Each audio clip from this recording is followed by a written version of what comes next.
정재훈 사장이 국감에서 논란이 된 월성 1호기 폐쇄 입장을 분명히 밝히고 원전 부실 시공도 공식적으로 인정해 관심을 모으고 있습니다. 유치원 감사 결과가 공개되면서 파장이 일파만파 커지고 있는 가운데 포항과 경주 지역 유치원도 다양한 비리 실태가 드러났습니다. OCI 포항 공장에서 카본 블랙 찌꺼기가 공장 굴뚝을 통해 배출되면서 인근 주민들이 큰 불편을 겪었습니다. 여러분 안녕하십니까? 최근 국회에서는 한수원 정재훈 사장이 출석한 가운데 원전 현안에 대한 국정감사가 열렸습니다. 정 사장은 지난 6월 조기 폐쇄가 결정된 이후 일각에서 논란이 되고 있는 월성 원전 1호기에 대해 폐쇄 입장을 분명히 했고 또 처음으로 원전의 부실 시공을 인정하는 발언을 해 눈길을 끌었습니다. 장미쁨 기자가 보도합니다. 지난 2012년 설계 수명 30년이 끝난 뒤 10년 수명 연장이 결정돼 운영 중이었던 노후원전 월성 1호기. 지역 주민들은 후쿠시마 사고 뒤 강화된 원전 안전 기준에 맞지 않는다며 소송을 냈고 법원의 판단과 한수원의 경제성 분석을 거쳐 지난 6월 조기 폐쇄가 결정됐습니다. 이번 국감에서는 대표적인 노후 원전인 월성 1호기의 조기 폐쇄 적절성을 놓고 공방이 벌어졌는데 한수원은 기존 입장을 재확인했습니다. 한수원이 자체에서 그렇게 판단했다면 이거는 전적으로 한수원 사장이 책임져야 될 일입니다. 월성 1호기를 폐로 결정하신 거는 이거는 배임에 해당될 수 있다. 경제성 판단은 현금 흐름으로 분석을 했지만 그거 이외에 추가로 원자력 안전법 개정에 따라서 추가 투자가 필요한 부분이 있어요. 그 추가 투자까지 하게 되면 더 어려워질 수 있는 상황이다.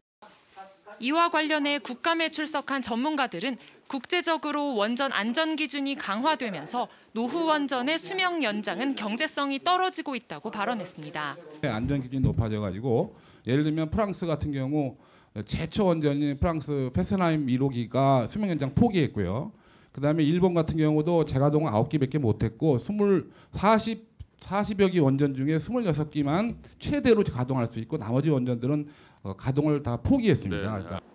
한편 지난 1994년 건설된 한빛원전 3, 4호기에서 부실한 콘크리트 타설 공사로 무려 120개의 빈 공간이 발견된 문제와 관련해 한수원 정재훈 사장은 부실 시공을 인정했습니다. 그 당시는 저희가 이제 기술을 이전받아서 하던 초기였기 때문에 부실 시공 부분이 분명히 있었다고 생각이 되고요. 저희 한수원도 작업 관리 감독 면에서 충분히 최선을 다하지 못했다는 부분을 인정할 수밖에 없습니다. 한수원 사장이 직접 원전의 부실 시공을 인정한 것은 이번이 처음이어서 시공업체의 책임 문제 등을 놓고 파장이 예상됩니다. 국감에서는 또 생명 안전 업무에 종사하고 있는 원전 비정규직의 정규직화와 지진과 관련된 부실한 원전 안전 관리 등도 함께 지적됐습니다. MBC 뉴스 장미쁨입니다. 한빛원전 4호기에 이어 한빛 2호기의 원자로를 둘러싼 콘크리트에서 빈틈이 무더기로 발견됐습니다. 1, 2호기에서는 그럴 리 없다고 자신했던 한수원 측이 할 말이 없게 됐습니다. 국내 원전에 대한 전면적인 조사가 시급하다는 지적입니다. 남궁욱 기자가 보도합니다. 영광 한빛원전 2호기에서도 콘크리트 공극이 발견됐습니다. 원형 돔과 경납 건물을 연결하는 부위에서 18개의 공극이 발견된 겁니다. 콘크리트에 난 구멍을 말하는 공극이 위험한 것은 만일의 경우 안전성을 담보할 수 없기 때문입니다. 한빛원전에서는 지금까지 4호기에서만 공극이 발견됐습니다. 35개의 공극이 발견되자 같은 시기 같은 회사에서 만든 한빛 3호기로도 조사를 확대하기로 했습니다. 그동안 1, 2호기도 조사해보자는 민간단체 요구에 원전 측은 없을 것이라 장담해왔지만 이번 2호기 조사에서 공극이 나온 겁니다.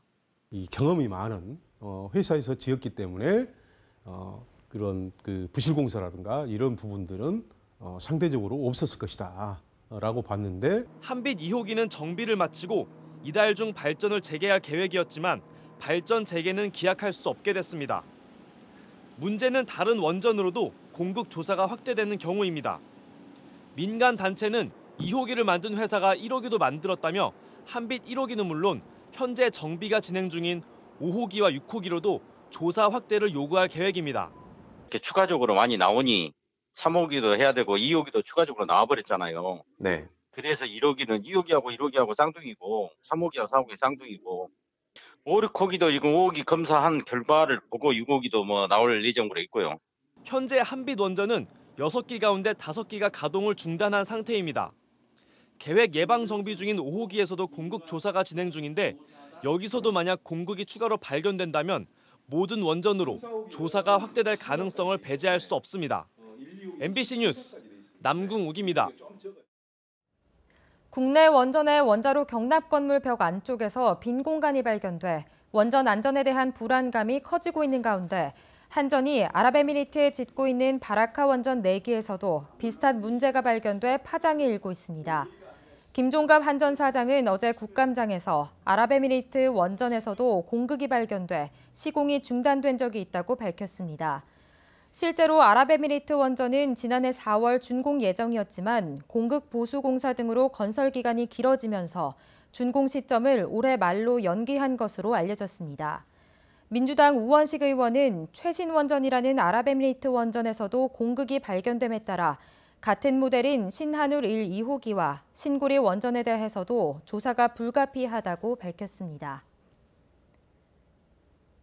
울진군이 원자력학회에 의뢰한 조사 결과 신한울 원전 3, 4호기 백지화로 60년간 건설과 발전 사업 등에 67조 원이 증발한다고 밝혔습니다. 또 지역 내 실제 소득으로 이어지는 부가가치의 손실액은 연간 3,246억 원으로 지역 내 총 생산의 31%에 이릅니다. 고용 인원도 60년간 24만 3천여 명의 일자리가 사라질 것으로 예측돼 울진군민 1인당 연간 평균 240만 원의 손실액이 발생한다고 분석됐습니다. 네, 이른바 비리 유치원 명단이 발표된 뒤 파장이 이어지고 있습니다. 지역에서도 유치원비로 원장 개인 차량에 기름을 넣거나 동일인에게 2명의 인건비를 지급한 사례 등 다양한 비리가 적발됐습니다. 보도에 김철승 기자입니다.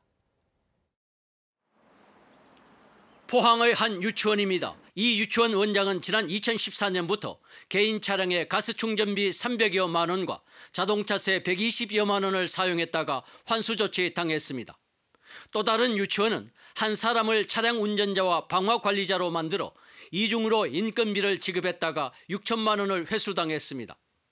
또 조의금 등 11건에 350여만 원과 사유재산 공적 이용료 4천여만 원을 예산 목적과 달리 사용했다가 적발됐습니다. 투명하지 않는 회계는 이뿐만이 아닙니다. 한 유명 유치원은 교육부에서 인정하지 않는 사유재산 공적 사용료 2억 2천여만 원을 설립자에게 지출하였다가 올 4월 감사전에 반환한 것으로 드러났습니다. 사정은 경주도 크게 다르지 않습니다. 면허나 자격 없는 업체와 여러 건의 공사 계약을 하거나 원장 개인 카드로 급식 재료를 구입하는 등으로 11개 사립 유치원이 감사에 적발됐습니다. 교육청 관계자는 감사 지적 사항 중 상당수는 업무 미숙으로 발생한 것이라고 밝혔습니다. 사립 유치원장님들 아직 그 계약 관련 법규에 대해서 아직 모르는 부분들이 많기 때문에 그런 부분에 대한 좀 미숙한 부분이 있었다고 봅니다. 사립 유치원 측은 현실에 맞지 않는 회계 감사 기준 탓에 많은 유치원이 비리의 온상으로 비춰졌다며 사비를 들여 유아 교육에 기한 공이 있는 만큼 현실에 맞는 제도 개선을 요구하고 있습니다. 학부모들도 이번 기회에 사립 유치원에 대한 투명한 회계 도입이 절실하다고 주문했습니다.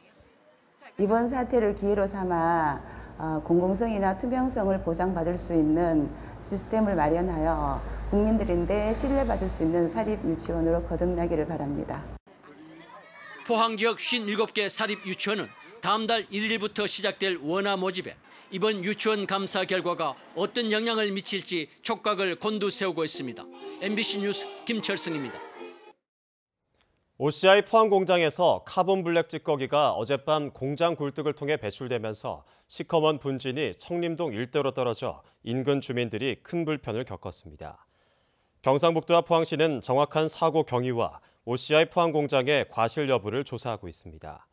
한편 OCI 측은 공장 설비를 재가동하면서 분진이 굴뚝으로 순간적으로 배출됐고 소방차로 피해 지역을 청소했다고 밝혔습니다. 포항시의회가 개원 후 첫 행정사무감사에 돌입했습니다. 의회는 포항시의 1년 행정을 꼼꼼히 점검할 계획인데 시청 담당자들은 바짝 긴장하면서도 정작 준비는 부실해 시정하겠다는 말을 연발했습니다. 오늘 열린 첫 일정을 김기영 기자가 정리했습니다. 복지환경위원회 행정사무감사에서는 포항시 공무원 출신으로 낙하산 논란을 부른 청소년재단 박정숙 상임이사의 선거 개입 여부로 시작됐습니다.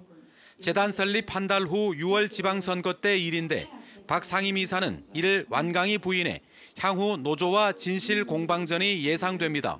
이강덕 시장이 당선되어야 우리 재단이 이렇게 성장할 수 있다. 그러고 나면 큰 선물을 우리에게 주실 것이다. 이러한 발언한 적은 없어요? 한 적 없어요? 있다 없다가 얘기해요. 직원들에게 업무 시간 외에 독서 토론회 등 강압적인 업무 지시 논란에 대해서도 자율적이었다고 강변했습니다. 업무 시간 외인데 왜 하라 그노 이 얘기를 했고 그다음에 업무 시간 외에 하면 안 되죠, 그래. 아니 자율적으로 하고 싶은 사람만 그렇게 했습니다. 자치행정위원회에서는 이강덕 시장의 잦은 조직 개편이 도마에 올랐습니다. 이 시장 재임 4년 동안 3차례 조직 개편을 했고 내년 7월 시행을 목표로 올 연말 또다시 조직 개편을 계획하고 있는데 의원들조차 관련 부서 파악이 어렵고 부서별 업무량도 고르지 못하다는 겁니다. 지금 시민들이 바라는 우리 조직 개편은 정말 시민 모두가 누구나가 어느 곳에서 어떤 일을 하고 있는지 이렇게 쉽게 이용할 수 있는 그런 조직 개편이 된다고 바라고 있거든요. 또 체육시설을 수해가 나는 하천 둔치에 설치해 예산을 수장시킨다는 비판도 나왔습니다. 지난해 예산 편성해서 올해 이렇게 2월 시켜서 마무리를 지었는데 또 비가 와서 거기 보수를 해야 되는 상황이 생겼다는 부분이거든요. 행정사무감사는 5일 동안 이어지는데 일부 국장들의 답변이 불성실하거나 과장들의 업무 파악이 부실해 의원들의 공세 수위가 높아질 전망입니다. MBC 뉴스 김기영입니다. 국토교통위원회 소속 더불어민주당 김정호 의원은 경북도 국정감사를 통해 울릉공항 건설 사업의 안전성 문제를 제기했습니다. 김 의원은 육지에서 추가로 가져와야 하는 사석이 늘면서 부지 조성 공사비는 633억 원, 호안 공사비는 1,543억 원 늘었는데 총 사업비가 570억 원만 증가한 것은 공항 시설에 꼭 필요한 예산 항목들을 삭감했기 때문이라고 밝혔습니다. 김 의원은 또 울릉공항 예정지는 평균 바다 수심이 46.7m로 깊어 사석 유실이나 집안 침하 등이 우려된다며 철저한 사전 안전성 검토가 필요하다고 덧붙였습니다. 태풍 콩레이로 인한 영덕군의 피해액이 공공시설은 180억 원, 사유시설은 155억 원으로 잠정 집계됐습니다. 사유시설로는 공장 140억 원, 주택과 농경지 15억 원으로 재난구호금과 융자 지원 등에 반영됩니다. 한편 영덕 태풍 피해 성금으로 3.1그룹 2억 원, 영덕세무서 250만 원 등 지금까지 1,900여 건, 15억 6천여만 원이 모금됐습니다. 오늘 흐린 가운데 울진과 울릉도 독도에는 비가 내렸습니다. 내일은 경북 동해안 전역으로 비가 확대되겠는데요. 이 바람까지 강하게 불면서 낮 동안에도 쌀쌀하겠는데 이 미세먼지는 좋음에서 보통 수준을 회복하겠습니다. 안수진 기상캐스터입니다. 오늘 흐린 하늘에 바람이 약간 강하게 불면서 낮 동안에도 쌀쌀했는데요.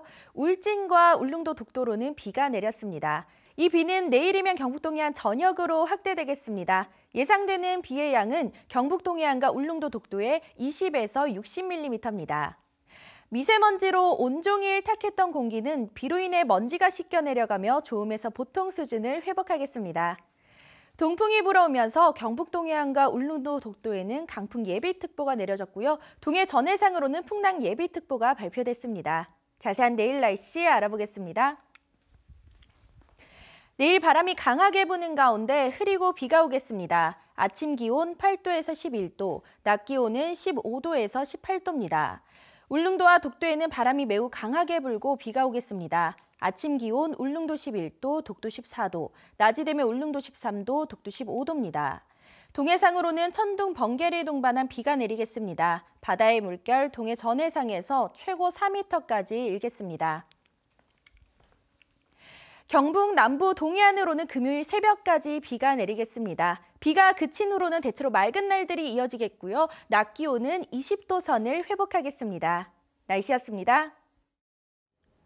오늘 새벽 0시 8분쯤 포항시 북구 장성동에 있는 다세대 주택 4층에서 화재가 발생해 1,800여만 원의 피해를 내고 25분여 만에 진화됐습니다. 이번 화재로 입주민 5명이 연기를 마셔 병원에서 치료를 받았고 경찰과 소방당국은 정확한 화재 원인을 조사하고 있습니다. 우리나라보다 앞선 1950년대부터 원전 가동을 시작한 일본이 수명이 끝난 원전 시설 처리 문제로 어려움을 겪고 있습니다. 일본 니혼게이자의 신문에 따르면 일본 정부 산하 원자력 시설 79개를 처리하는 데 필요한 기간은 70년, 비용은 수십조 원이 들 것으로 예상되지만 일본 정부는 이에 필요한 재원을 확보하지 못했다는 이유로 재정 투입을 미루고 있어 미래 세대에게 부담이 될 것이라고 밝혔습니다. 이 신문은 원전이나 관련 시설의 사후 처리 문제에 대해 신중하게 대응해야 할 시기가 왔다며 에너지 정책 변화가 필요하다고 지적했습니다. 국회 환경포럼은 오늘 현대호텔에서 2018년 하반기 물종합기술 연찬회를 갖고 물산업 혁신 최우수 기관으로 경주시를 선정했습니다. 경주시는 지자체로는 처음으로 수질 연구실을 열고 하수 급속 처리 기술과 관련된 특허 3건을 확보해 국내외 기술 이전과 사업화에 나섰고 상수도 유수율을 높이는 감시 시스템을 개발한 점 등이 높은 평가를 받았습니다. 경북 출산장려운동연합회 포항시 지회 결성대회가 오늘 700여 명의 회원이 참석한 가운데 포항 덕업관에서 열렸습니다. 출산장려운동연합회 포항시 지회는 저출산에 따른 인구 감소와 고령사회 문제점을 알리고 지역에서도 정부의 정책적 지원을 이끌어내기 위해 다양한 활동을 펼쳐나갈 계획입니다. 경주 국제마라톤대회가 열리는 오는 21일 경주 시가지 일대 교통이 부분 또는 전면 통제됩니다. 통제 구간은 출발지인 시민운동장을 기점으로 금장교와 분항사, 황남동 주민센터 등이며 교통 통제 시간은 오전 7시 30분부터 오후 1시 30분까지입니다. 이번 대회는 엘리트 선수 90여 명과 풀코스, 하프코스 10km, 5km 건강 달리기 등 마스터즈 부문 8,300여 명이 참가합니다.